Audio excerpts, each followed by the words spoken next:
sudah boleh kami praktekkan bersama-sama dengan Dewan Guru, kiranya apa yang sudah boleh. Hari ini saya akan memperkenalkan 7 jurus BK hebat yang beberapa minggu lalu kami praktekkan di provinsi di Palu, dan saatnya pada hari ini kami akan membebaskan atau sharing bersama Bapak Ibu yang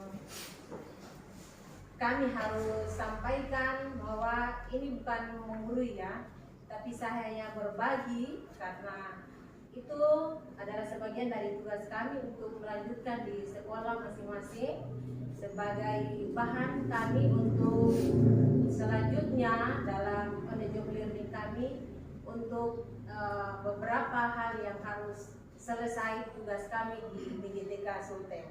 Nah, untuk hari ini dalam presentasi saya banyak sekali yang kami pelajari, namun yang harus dan akan saya bagikan bersama Bapak Ibu hari ini mengenai jurus kelima, yaitu jalin koneksi.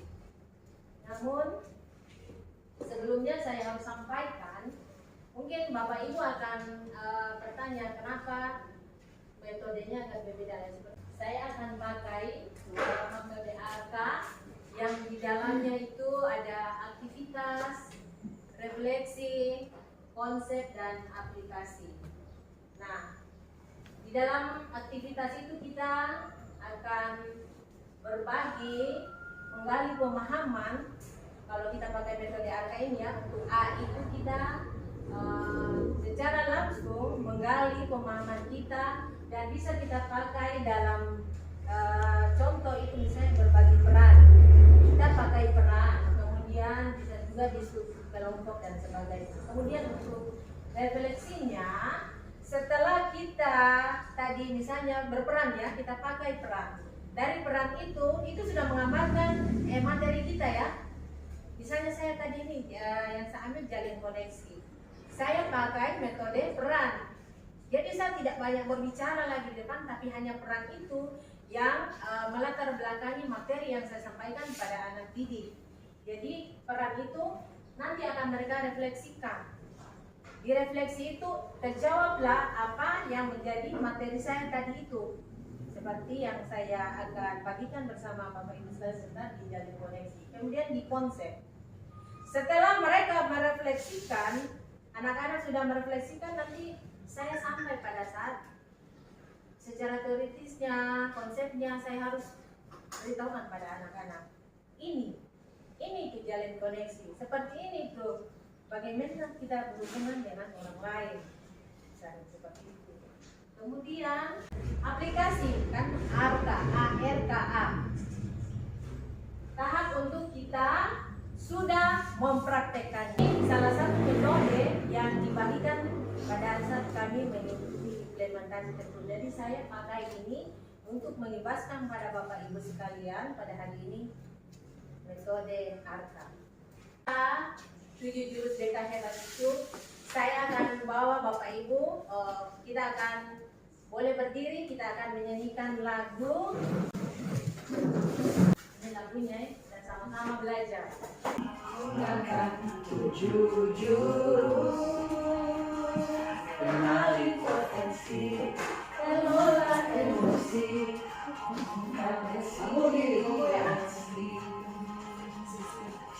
konsistensi, koneksi, kolaborasi,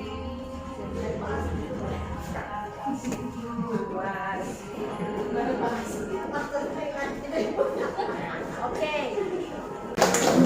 Makasih Bapak Ibu. Saya mau tanyakan sama Bapak Ibu, tadi dari 7 jurus tadi itu apa yang Bapak Ibu lihat?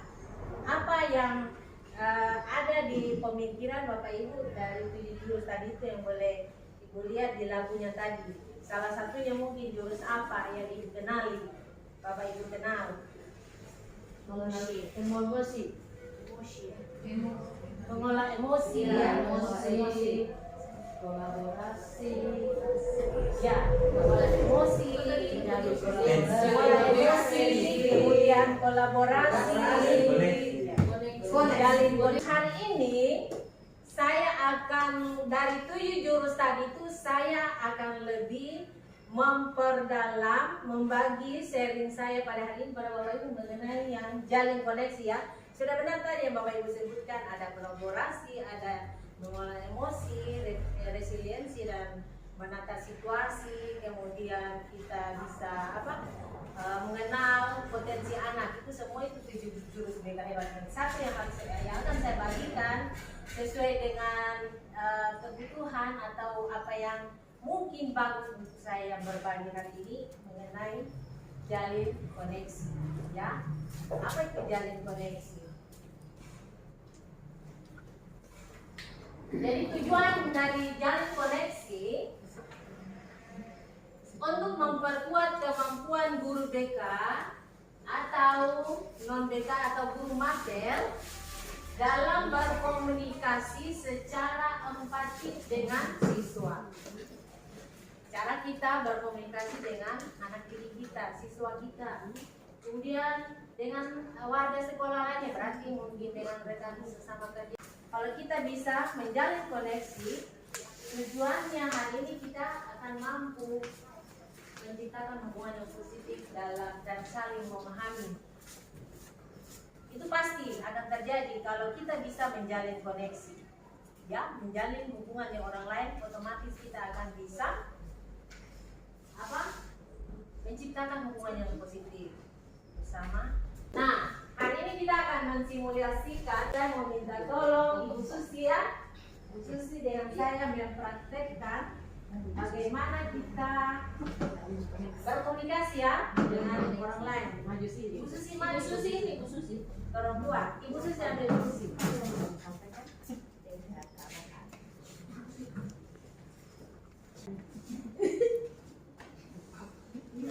Anda bicara dengan saya. Terima kasih Bu. Tentunya hari ini saya sangat senang dan ada tujuan. Oh iya. Ya, bagaimana saya ingin menyampaikan ada beberapa permasalahan. Tidak digubris. Itu simulasi bagaimana kita akan arahnya sampai ke jalin koneksi ya. Apa yang Bapak Ibu rasakan pada saat kami mensimulasikan cara berkomunikasi tadi? Apa yang Ibu lihat? Apa Bapak Ibu lihat?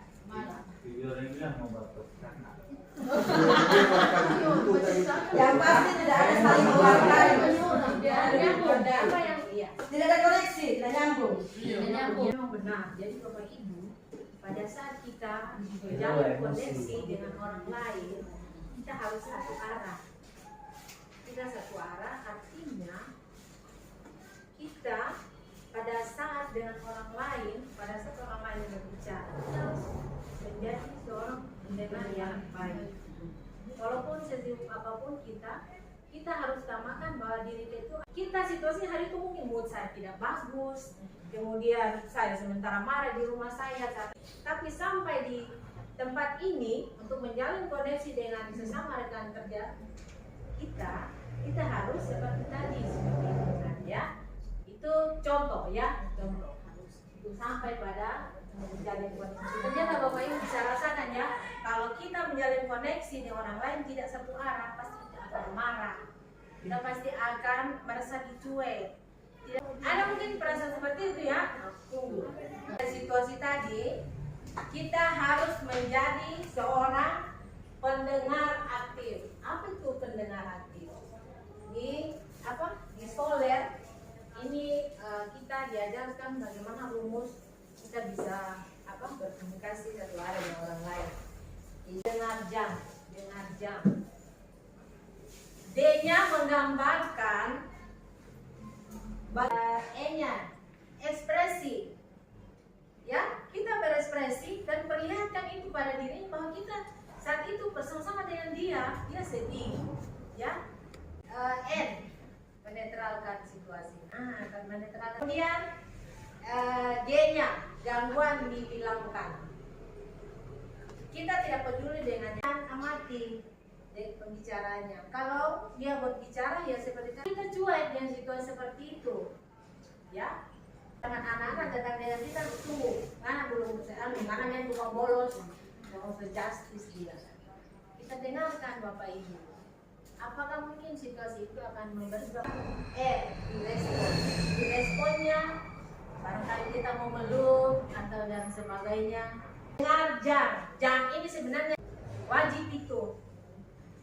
Jadi pada saat seseorang berbicara, jangan dipotong. Dengarkan saja dia berbicara. Ada bagiannya Bapak Ibu untuk menyelah dan sebagainya. Jadi rumusnya dengar jangan dipotong. Ya, itu yang saya bagikan hari ini. Jadi dengar jangan. Berarti ingat terus jangan dipotong. Kalau beliau bisa berbicara dengar saja. Kalau ibu tadi dia bicara dengarkan saja. Barangkali ibu besok-besok. Nah, kemudian keinginan koneksi sebelum koneksi. Tadi saya sudah sebutkan. Kadang kita belum menjalin koneksi dengan anak didik kita sudah menghukum dia. Pergi dulu sana nanti besok. Tolong selesaikan itu nanti bolos segala macam. Padahal di hari itu butuh ibu sebagai wali kelasnya, sebagai perwalian ibu. Dia ingin didengarkan hari itu, tapi bapak ibu bilang tunggu dulu, ada petugas banyak. Ada yang bikin hari ini. Akhirnya dia dengar. Kebutuhannya hari itu dia inginkan dia mau didengarkan. Besok-besok dia ibu mau cari, dia tidak akan pernah lagi datang mengatakan dengarkan saya.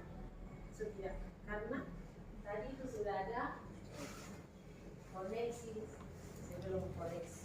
Ya, jadi kita sudah menjustice dia duluan. Tidak ada hubungan yang tercipta. Kemudian ada segitiga restitusi. Apa itu segitiga restitusi? Yang pertama, setiap orang itu punya permasalahan. Kalau segitiga berarti ini ya, Bapak Ibu ya. Saya gambarkan saja. Segitiga restitusi berarti ada sudut-sudut. Sudut yang pertama itu orang lain itu pasti pernah punya masalah. Orang pernah di titik itu ya, orang pernah ada di titik salah. Ya, pasti saya begitu, pasti ada di titik itu. Saya pernah buat kesalahan, fatal.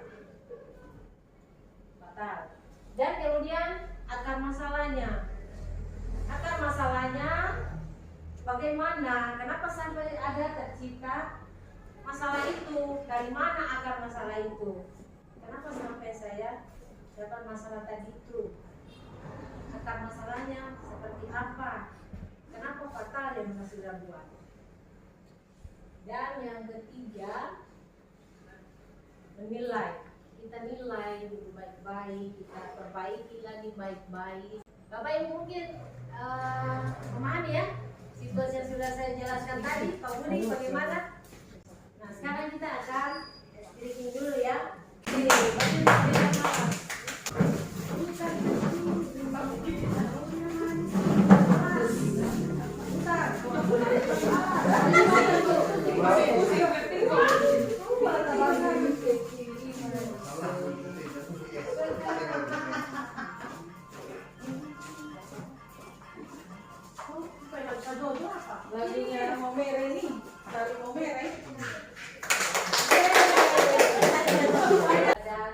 Bagaimana kita akan melakukan konseling dengan anak didik kita. Jadi saya akan membagi Bapak Ibu dengan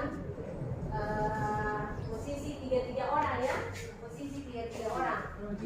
Sebagai observer, sebagai konseling, sebagai konselor. Jadi konselingnya berarti anak didik. Berarti observer berarti yang cuma lihat. Kemudian konselor itu guru. Berarti konselornya guru ya, Bapak Ibu. Jadi silakan Bapak Ibu cari teman dia orang. Ya, Bapak Ibu Saya juga lihat. Saya lihat kamu. Saya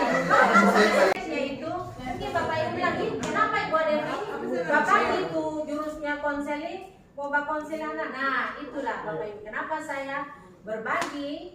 Karena di pembelajaran dalam akan ada sesinya itu konseling. Tidak mungkin Bapak Ibu sebagai mama papanya cuma mau cari kesiswaan, cuma mau cari guru BK, cuma mau cari yang lain. Tapi Bapak Ibu kan sebagai seorang wali dan perwalian berwalian di wali kelas. Bapak Ibu harus siap hadapi anak-anak didiknya. Jadi di konseling itu anak-anak. Bagaimana caranya? Seperti ini. Nah, makanya silakan Bapak Ibu masuk di situasi ini. Buat menulis terserah cerita apa. Pokoknya anggap dirinya yang guru, misalnya anak didik. Hari ini bisa begini. Jadi tinggalnya sebagai guru. Jangan apa yang dia ceritakan terus. Ini mengamati, Pak diamati terus sampai berbagi.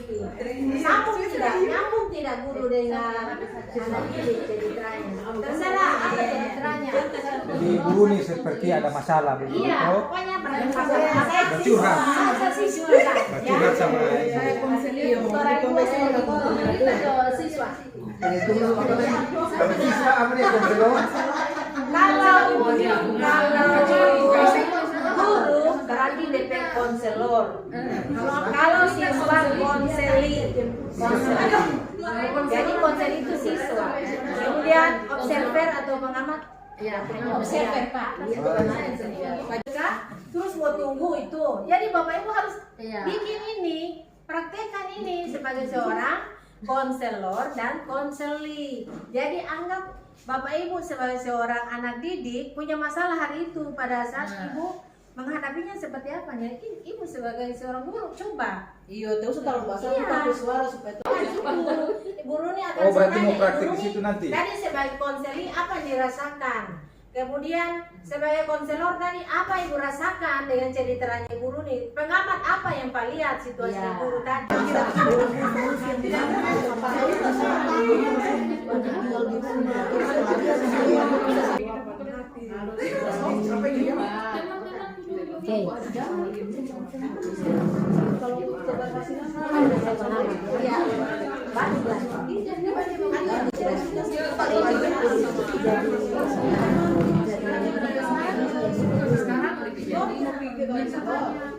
Kalau sudah selesai jadi konseling, putar lagi yang jadi konseling tadi jadi konselor. Supaya semua masih Bapak dengan ibu melayani anak didiknya. Silakan Pak, berdiri Pak. Pak Janes berdiri. Ya, boleh Pak kesini Pak. Ya.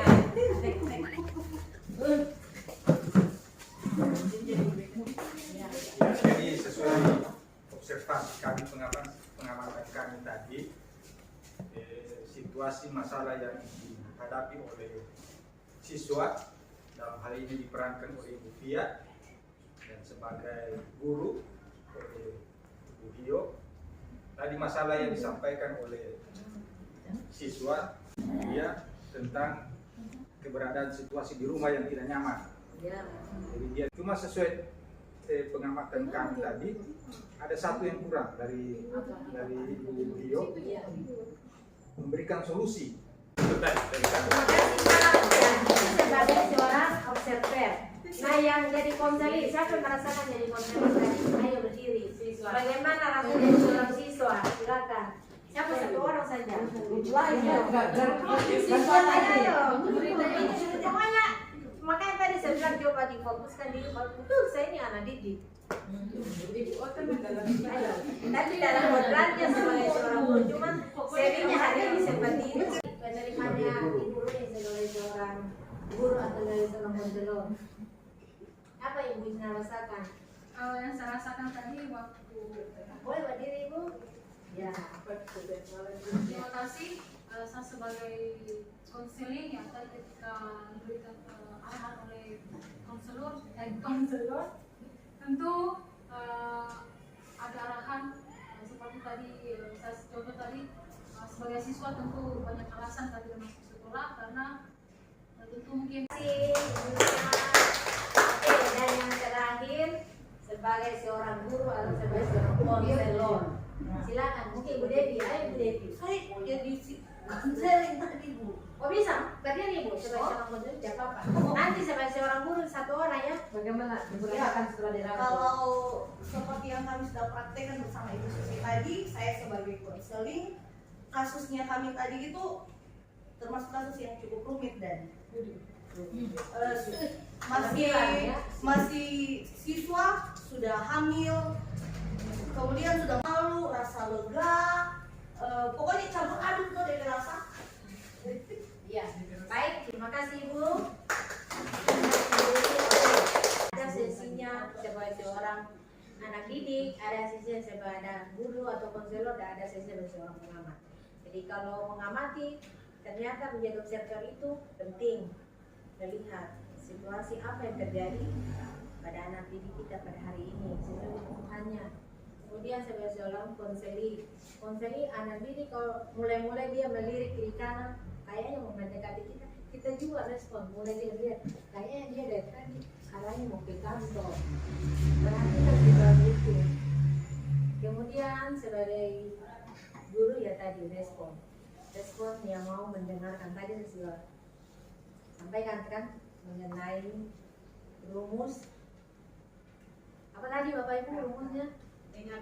Dengar jangan dibocah. Nah sekarang Ibu Susi bantu saya sekarang. Oke, komunikasi dengan anak didik ya. Silakan. Kalau saya ini selaku siswa. Iya, siswa atau guru. Pokoknya akan mengalir ya situasinya. Jadi bagaimana kita memperbaiki situasi itu agar benar-benar tercipta jalin koneksi tadi ya dengan anak didik kita. Ibu jadi ini ya, saya sebagai seorang konselor, ibu sebagai anak didik. Bapak Ibu berani mengamati sekarang ini. Situasinya dia datang dengan masalah. Jadi gestur tubuh saya kalau kita berbicara dengan anak didik tidak boleh. Ya, kalau kita seperti ini, berarti kita tidak membuka diri. Kita tidak membuka hati kita, situasi kita pada hari itu dengan anak didik. Tadi ke posisi konseling realita atau Bapak Ibu sudah lakukan tadi. Menjauh saya, dia sudah tahu kayaknya ibu ini tidak cocok dengan saya ini. Dia pasti akan merasakan itu. Ya, terserah ibu Susi pakai model mau numpang kaki dengan sampah itu anak didik ya. Saya anggap dia sekarang anak didik saya seperti itu. Jadi kita dengan anak didik kita itu jangan selalu langsung mengatakan bahwa ada penolakan dari tadi. Perbaiki kembali cara duduk kita ya dengan saya kasih dekat lagi ya, saya punya kursi. Coba Ibu Susi misalnya dengan gaya barangkali mirip kita atau apa? Ya, ya. Hari ini kamu sudah cantik, tapi akan lebih baik lagi kalau posisi duduknya semakin dirapikan. Ya, itu ya sudah cantik. Jadi apa yang Ibu Susi rasakan hari ini? Anak Susi. Oke, cut. Ya, seperti itu ya. Jadi kita dengan anak didik usahakan kita benar-benar posisi kita jangan menjauh ya. Benar-benar kita masuk di situasi ini, duduk bersama dengan dia. Kita perhatikan situasinya dia, tatap wajahnya, lihat hari itu apa yang terjadi dalam situasi itu. Kita memperbaiki diri kita sebagai seorang konselor maupun didik dengan mendengarkan satu arah. Jadi satu yang praktekkan tadi, kalau kita berbicara ke orang lain tidak mau, seperti itu juga anak didik, ibu-ibu, bapak-bapak. Kalau kita tidak dengarkan, mereka akan merasa dihukum. Kita saya bapak ibu guru seperti itu kan, kalau tidak orang lain tidak merespon kita, situasinya akan seperti itu. Begitulah anak didik, seperti itu juga mereka rasakan. Jadi ada baiknya dalam menjalin koneksi kita jangan langsung mengkoreksi dan sebagainya, tapi kita jalin hubungan yang baik, mendengarkan satu arah. Paham ya sampai situ ya? Oke, terima kasih. Mantap. Kumpulkan. Silakan Pak, karena dia mau menjalin koneksi. Dari beberapa jalur tadi ini banyak bertentangan dengan apa yang saya rasa. Iya. Kan begini, ketika kita bangun koneksi dengan anak-anak, kita harus tetap bangun batas. Jangan tapi saya kalau dengan siswa, bahasa tubuh memang banyak yang saya terapkan, tidak ada di materi ini, tapi pola-pola kedekatan yang tetap menjaga wibawa dan batas. Nah, ada guru biasa kadang demi dekatnya, sehingga kedekatan kita membuat orang jadi besar kepala, makanya terguru. Nah itu saya kira yang masih perlu kita dikasih bahan. Kira itu. Oke, makasih Pak Budi, boleh bertepuk tangan. Ya, sangat baik itu menurut Pak Budi. Memang benar, kita tetap menakar itu dan situasi bagaimana saya sebagai seorang Bapak Ibu. Kalau Pak Budi tadi mencontohkan, kalau saya menghadapi anak didik saya, misalnya perempuan tadi posisi, ya jika situasinya memang tidak memungkinkan untuk sampai ke situ, ya ada mungkin pengalihan dari tadi. Boleh Bapak atau Pak Budi memberikan sharing masalahnya ke misalnya saya atau Ibu Kota, ya kami akan dampingi Pak Budi karena situasinya kan bersama anak didik yang perempuan. Misalnya situasinya benar-benar masalahnya itu dalam sedang ringan berat itu, Pak Budi tidak akan bisa posisi misalnya merangkul seperti tadi ya, Ibu Susi, Pak Polodan dan sebaik memegang anak didik kita, ya kita sampai pada situasi saya akan mengalirkan ke orang lain seperti itu.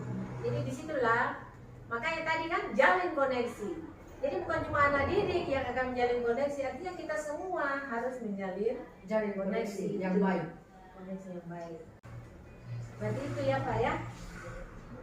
Mungkin Bapak Ibu Guru, kesimpulan yang sudah disampaikan oleh Pak Budi tadi sudah membawai beberapa kesimpulan dari yang Bapak Ibu juga rasakan, dan materi kita pada hari ini mungkin sampai di sini dan selamat pagi. Ditindaklanjuti dengan kita saling berkoneksi.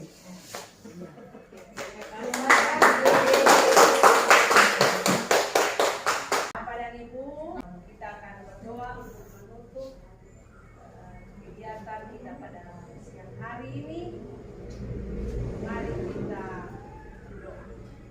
Ikuti kegiatan jalin koneksi yang sudah boleh kami praktekkan bersama-sama dengan kami berdoa. Amin.